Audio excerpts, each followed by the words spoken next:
Oke sahabat, di pertemuan kali ini akan sedikit berbeda dengan pertemuan yang sebelumnya. Kali ini saya akan memberikan sedikit informasi untuk kalian, khususnya untuk Body Condition Score atau yang kita singkat menjadi BCS. Yang pertama, kita masuk ke pasal 1 ayat 1. Latar belakang BCS. Body Condition Score adalah penting hanya sebagai landasan utama reproduksi. Fungsi dari BCS itu sendiri, yang pertama adalah cermin dari kecukupan nutrisi, yang kedua, cermin dari tingkat kesehatan, yang ketiga, cermin dari kecukupan cadangan energi, yang keempat, siklus reproduksi menjadi normal, yang kelima, menjadi pertimbangan untuk mengawinkan, yang keenam, menjamin tingkat kebuntingan lebih tinggi, yang ketujuh, laktasi lancar dan cukup jumlahnya. Yang kedelapan, pemulihan uterus pasca melahirkan sangatlah cepat. Yang kesembilan, berahi lagi pasca melahirkan tepat waktu. Yang kesepuluh, bisa segera dikawinkan lagi atau bunting lagi. Yang kesebelas, mendukung kehidupan dan perkembangan anak pasca lahir sampai lepas susu atau sapi. Yang ketiga, Body Condition Score akan menjadi tolak ukur keunggulan dari suatu hewan ternak. Yang keempat, Body Condition Score yang baik akan menjadi daya jual yang terbaik. Yang kelima, Body Condition Score akan mempermudah peternak dalam hal peninjauan kesehatan ternak. Yang keenam, Body Condition Score harus dicek secara berkala minimal 2 kali dalam 30 hari. Yang ketujuh, sukses membentuk BCS secara ideal adalah awal keberhasilan dari suatu ternak. Selanjutnya, kita akan masuk ke pasal 1 ayat 2, tata cara penentuan BCS. Yang pertama, lihat kondisi tampak belakang. BCS 2,5 sampai 3,5 adalah ideal, berisi tapi tidak terlalu gemuk. Yang kedua, perabaan bagian lekukan tulang atau ribs bisa menjadi tolak ukur penentuan BCS. Yang ketiga, perabaan bagian otot sekitar tulang punggung.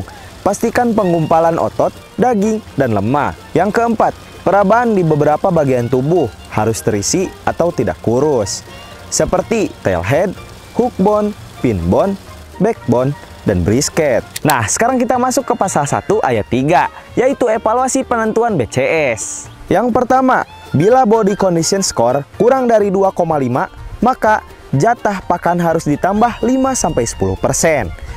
Yang kedua, bila Body Condition Score lebih dari 3,5, maka jatah pakan harus dikurangi maksimal 5%. 3. Resiko bila Body Condition Score di bawah 2,5 sebelum breeding. Yang pertama, calon induk akan sulit bunting akibat kekurangan produksi hormon reproduksi. Yang kedua, jumlah anak sedikit atau sulit beranak kembar saat bunting.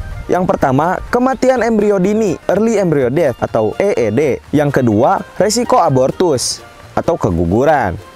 Yang ketiga, tidak cukup nutrisi untuk membesarkan kebuntingan secara normal, bisa lahir atau bisa lahir secara prematur. Yang keempat, bila sampai melahirkan, anaknya akan kecil, kurus, dan lemah. Awal laktasi, produksi susu tidak cukup untuk membesarkan anak sehingga bobot sapi rendah atau stunting. Yang kedua, tidak bisa mencapai bobot 2 kali lipat pada umur 1 bulan dan tidak bisa mencapai bobot badan 5 kali lipat saat disapi atau lepas susu pada umur 3 bulan dibanding bobot saat lahir. Yang ketiga, resiko kematian morbiditas atau kematian mortalitas anaknya tinggi, lebih dari 20%. Yang keempat, resiko bila Body Condition Score di atas 4,0 sebelum breeding. Calon induk akan sulit bunting akibat terlalu berlemak yang mengganggu proses ovulasi atau pelepasan sel telur dan fertilisasi atau pembuahan. Yang kedua, kemungkinan besar bisa tidak birahi saat bunting dan melahirkan. Yang pertama, beresiko terjadi kesulitan melahirkan atau distokia. Yang kedua, beresiko infeksi uterus, metritis akibat distokia. Yang ketiga, beresiko prolapus, keluarnya organ kandungan akibat anak yang dilahirkan kebesaran.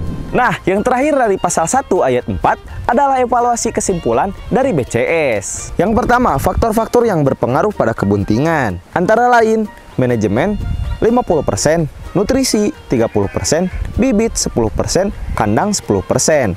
Yang kedua, proses pembentukan Body Condition Score. Periode pre-starter umur 1-90 hari. Yang pertama sama dengan proses pengemukan, yang kedua masih fase monogastrik, yang ketiga terjadi pertumbuhan cepat hiperlasi.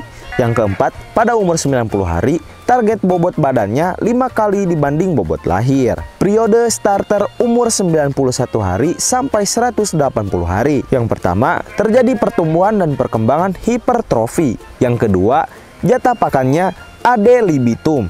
Yang ketiga, domba betina domestik, bobot badannya minimum 20 kg. Periode growing, umur 181 hari sampai 365 hari. Yang pertama, pakannya mulai dibatasi atau restricted.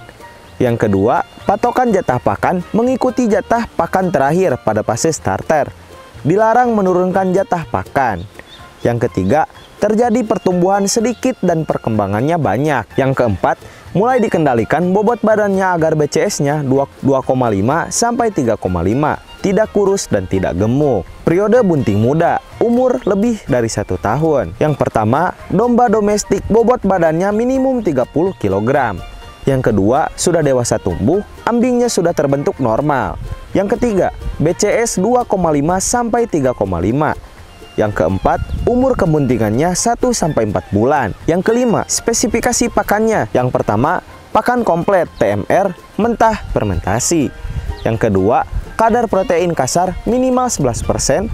Yang ketiga, jatah pakannya 2,5% dari bobot badan berdasarkan bahan kering pada kompletnya. Bila kurang, ditambah 10%, bila lebih, dikurangi 5%. Periode bunting tua. Yang pertama, domba domestik bunting pada bulan kelima. Yang kedua, BCS 3,5 sampai 4,0, gemuk bukan kegemukan. Yang ketiga, spesifikasi pakannya. Yang pertama, pakan komplit TMR mentah fermentasi. Yang kedua, kadar protein kasar minimal 11%. Yang ketiga, jatah pakannya 2,5% dari bobot badan berdasarkan bahan kering pakan kompletnya. Bila kurang ditambah 10%, bila lebih dikurangi 5%. Yang keempat, H-30 pakannya ditambah. Makro mineralnya 50%, yang terdiri dari kalium, fosfor, dan garam beriodium. Yang kedua, makro mineralnya 7 item 50%. Terdiri dari CO, Cu, Mn, Fe, Se, I, dan Zn. Yang ketiga, vitamin A, D, dan E 50%. Nah, kita masuk ke pasal yang kedua, yaitu standar operasional produksi breeding domba.